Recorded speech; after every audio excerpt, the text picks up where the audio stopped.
Good morning, ladies and gentlemen, and welcome to the Coffee with Craig show. We'll be talking about commercial real estate in Central and Eastern Europe. So, good morning, ladies and gentlemen, and welcome to the special edition, the special ESG edition of the Coffee with Craig show. I'm here with Hubert Abt, the founder and CEO of workcloud24. Hubert, welcome to the show, and thank Thank you you, for Craig. joining us. Thank you for having me. You were on you did a big ESG presentation at our last awards last week in Romania, our SEE awards, which seemed to get really a lot of interest and a lot of comments even about, Yeah. and just interest in amazing how many people are like, I mean, it really varied the whole pendulum from we've never heard of it before to yeah, we've done it and it's done to yes, we're trying to build a plan and putting it together. So let us know a little bit about how you see it and kind of where you see the market these days. Yeah. Well, the good news is it's developing quite quickly, I Mm-hmm. must say. I'm super impressed about the attention Mm-hmm. we receive over the last 18 months. It was quite a journey, Yep, right? sure. Mm-hmm. From MIPIM over Exporeal and now it's all over the place. I remember the panels when it was about 20 minutes, 40 minutes, people counted the clock when the first raised his hand about ESG, and now it's number one Number one, yeah, everywhere. yeah. So that's one learning, and the other learning is that of course there is a lot of unknown territory Mm-hmm. still, Mm-hmm. which according to our surveys and developments has to do with the complexity of with the holistic approach of ESG. It's not everything the same for all asset classes. Mm-hmm. So of course, logistic is something completely different, like residential or residential for rent also has maybe some slight different requirements than residential for sell on a condominium place. Right. Or if you then take healthcare and want to compare it with logistics, it's obvious for everybody that you talk about a different storyline here, right? Well, this picture you have here, this is a place I would like to live, I think. It looks great. Well, it's actually an airport. An airport. Oh, I don't want to live there if it's an airport. I love it because it tells with expressively realized it's not a mock-up. It's existing in Singapore.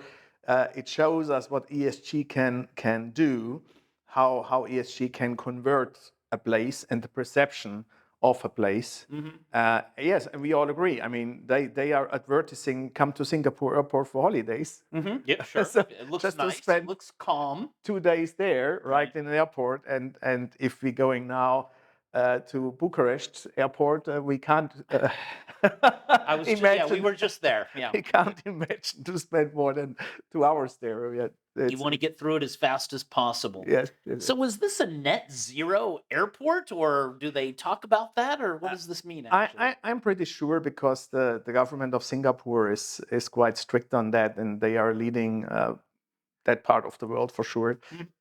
This is basically minus net. Minus, Zero. okay. Yes. Good. Good. We It's need minus. something minus. Yeah. Yes, yes, yes, yes. I mean, they're starting now hoovering the carbon emission out of the air and reconvert it, right?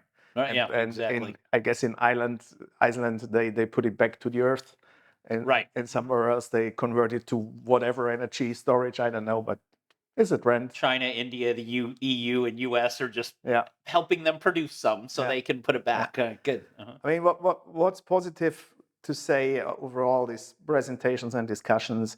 Everybody accepts the fact that it's unreversible, Hmm.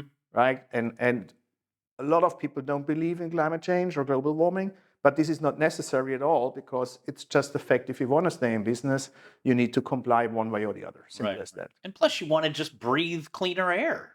Yeah, I mean, that would be forget the nice. climate change thing. We just want to breathe cleaner air, if that, anything, right? that would be nice if we will be there, but I think that will take another 10, 20 years to get there. Mhm. I mean, again, for Singapore, it's true already. They Right. made that the last 20 years, so it's They not a fixed mission it. impossible. But in this part of the world where we live, that's a long journey to go. No, I mean, bring it back to business. What we are able to prove today is that you can increase your performance. So it's not an additional costs. it's an additional investment at the beginning, Hmm. but the return on investment is between 3 and 6 years. And now, since we've seen the declining yields, or in this way, declining prices, Hmm. vice versa on real estate, I guess it's high time for everybody to think about how to avoid stranded risk analysis, which will come for sure in the valuation of the banks. Right. So it's now location, timing, and ESG. Yeah, and, Hmm. and I guess ESG, as we know it now from the investment platforms, takes it on number one. Hmm. When we did the presentation in January in Warsaw on the investment awards, or Yeah. Yeah. February, Yeah. uh, there was one big investor. He said, "Oh, let's go back to the investment principles." And Exactly. Yeah. Yeah. now we met him again 6 weeks later. He Mhm. said, "Hubert, can I give you the number of our facility manager? I guess that you guys need to talk." Yeah, So you because see how fast perception his changes. investors are asking about it, right? Or Exactly. demanding it, Yes, yes. You So can't change the world overnight, but it's high time to start. right, right. So how do you see so what do you see on the retail side? Because I know we've talked offices a lot and investment. What do you see how do you see the changes on the retail? Because I know retail, they're using a lot of energy in these Yeah. not only in the mall operators can only do so much, but it's the retailers that are also using a lot, I, no? I I would say retail is the most exposed asset class Mhm. because of the volume, Mhm. of built environment in this way, and also of the exposure towards the customer. Mhm. Right, the customer expects a unique experience. They're expecting authenticity. They're expecting kind of sustainability, however you want to call that. Mhm. And there starts already, the shopping experience, how you get in. Again, this is why I love this picture so much, because if you walk in, you're getting something completely unexpected, and that's the wow, where say to your neighbor, to your friend, you must go there. You never saw that before, Yeah, right? you got to check it out. Yeah, and once you're there, of course, you start spending money. Simple as that. Mhm, mhm. Well, just the fact you're landing there, Yeah, you're spending money. yeah, yeah. And you saw on best practice examples like Kaufland, they are playing this trump already now 2 years in Mhm. a row with sustainability, and I guess they did a lot. Not so much on the real estate side, but much more on the supply chain side. Right. But however you play it, from which angle you play it, it's important for their customers and for their storytelling that it's authentic. You really believe in it, and they can prove that they achieving results. Well, I imagine for retailers, the supply chain side has to be tough, but it's also going to be the most savings. I mean, more than real estate for sure, It's just because the energy, yeah. it's supply chain.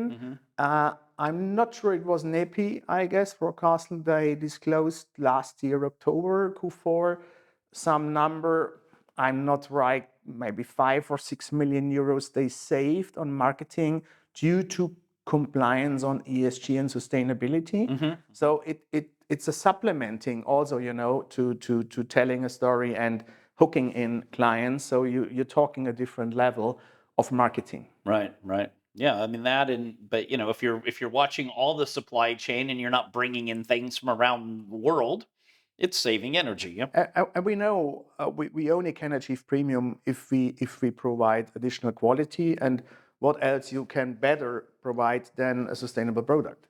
Well, talking to the Coughlin guys, they were also saving more on just energy efficient refrigerators because they have so many, half the store is Yeah. refrigeration, right? And he said, we're putting in these new refrigerators and anything new, and also just replacing Yeah. them and the LED lights or some kind of lighting that was also saving money and saving heat. Yeah. Yeah, I guess on the east side, we are quite through the measurements, and the Hmm. controlling.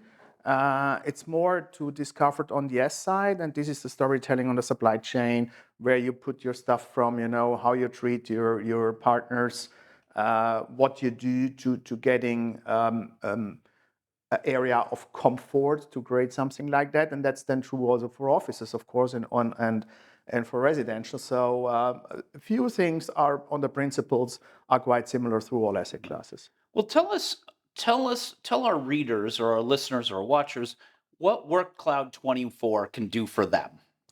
Well, we basically have three kind of services. The one is, of course, the consultancy, so to find out where is the pain point and where is the part we should start the journey because it's not done overnight. So it's an ESG consultancy. Then, of course, we have a software which helps us to collect data and process data, which is very important for disclosure purposes and later on then the storytelling. And last but not least, we are also having certification services. Right. So the starting is just contacting you, finding out where they're at. Maybe they've got some ESG people or sustainability people. Maybe they don't, but you can help them really from the first call and then developing a Yeah, plan. Yeah. yeah. I mean, you need to start somewhere, Right. Right. and it's always good to have an opinion from outside, and not a general one, but more dedicated opinion on the asset class, on the size of the company, because it's not that everybody can adapt the same approach overnight. It has to do with your capabilities, with your capacities, with the budget, with the manpower, with your product, with your market. Right. It's something different if you stay in downtown Manhattan, London, or if you stay somewhere, I don't know, in Zagreb or Sofia. These are different perceptions also from the customers. Right. So you need to adapt to that. But at the end, the investors are still asking, "Do you have a plan?" Right. As long the money comes from international sources, the requirements are the same. Right. And I always feel like if they have to ask if you have a plan, you're already in trouble You because are they better should already prepared. know that you have a plan, right? This is exactly the part, today's regulation getting into tomorrow's law. And once you're getting the question, do you have a plan, and you need to scribble one down, you're already on the loser side. Yes, you need So to prepare. yeah, so just even for that, just taxonomy and legal issues, you better not be Yeah, missing out here. yeah, Yeah? it's a mitigation risk, definitely, Right. if you don't take action.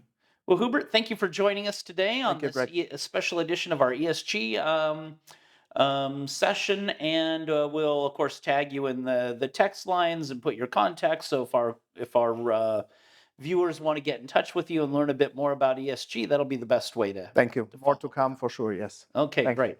Thank you for all of you watching this edition of the Coffee with Craig show, and we will and stay in touch for the news tomorrow. Click here to subscribe to the Coffee with Craig show, and don't forget to share it with your friends.